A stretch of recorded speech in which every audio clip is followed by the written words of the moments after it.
is we can actually open just a new browser tab and use the console to write some JavaScript. Because JavaScript is native to the browser, we can write it right into the browser and it'll actually do stuff in the browser.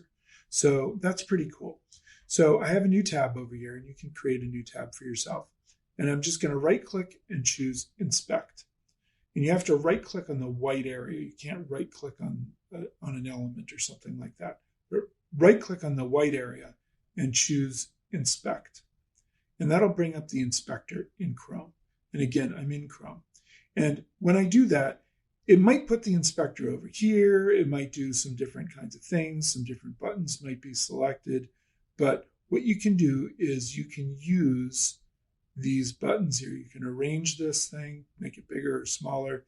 You can use these buttons to move this inspector around. So this button here will allow me to choose where I want it to display. Right now it's on the right, but I could put it on the left, or I could put it on the bottom. I want it on the bottom in this case. Sometimes it's helpful to tear it off entirely into a different window, which is this icon, but I'm going to leave it down here on the bottom. And then I want to close this thing down here because that's just giving me some information. And I'm going to make this come up here. And right now I'm on the Elements tab, and I can see the HTML that is making up this page. And you can actually drag around on here and you'll see different elements of the page will get highlighted. But what I really want to do to write some JavaScript is the console. So click on the console and you'll see if there are any errors coming up or anything like that. And this is something coming over from Google right now. There's some sort of error here, and I don't really care about that. So I'm going to click on this little clear console button here to clear the console and get rid of that error. And now I can do things like create a variable. Var cheese equals yummy. And again, yummy is assigned to cheese, the variable cheese here. Put a semicolon and press enter.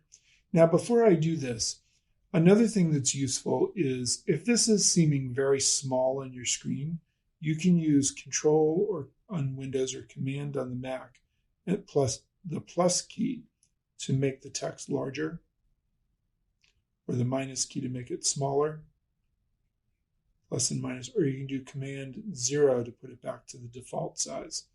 So a lot of times when I'm working with students, they have trouble seeing the syntax, and I recommend making the actual code larger so that you can see it better. So I'm going to make it larger like that. So var cheese equals yummy. Great. Undefined is sort of the return value. This doesn't have a return value. I'm just assigning a variable here. So don't worry about the fact that it says undefined here. Now that I've defined this variable, if I type cheese, you'll see that I get yummy. That comes back. That's the return value for that variable name. I'm going to make a new variable, my num, and assign it a value of 5. And I get a 5 back. That returns the value of 5. So I could make another variable. When I created my num, you'll notice I forgot to use the var keyword, and that's fine. JavaScript will adjust for that in this case, and we'll talk later about what happens when you don't use the var keyword. But in this case, it's fine. It actually created a variable called my num and assigned it 5. But it would be better to use the var keyword. Var my other num equals 6. That comes back undefined. And this came back with 5 because of the fact that I didn't use the var keyword. But if I do my num, you'll see I'll still get 5. If I do my other num, and you'll notice that in Chrome, it's predicting what I'm going to type. And if I press tab on the keyboard, I don't even have to type that whole thing. I can do something like var sum equals my num plus my other num. And I can even pick it from the list using my keyboard here, so I don't even have to type it. Now, if I do sum, you'll notice I get an 11 because it's doing basic arithmetic. I can also use a method called console.log. Console.log. And I could do my num times my other num. Whoops.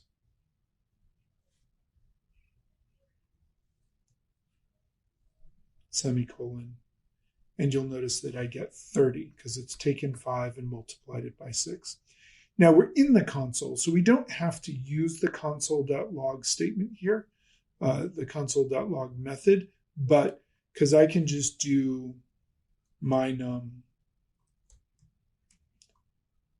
times my other num, this one here. And you'll see I still get 30.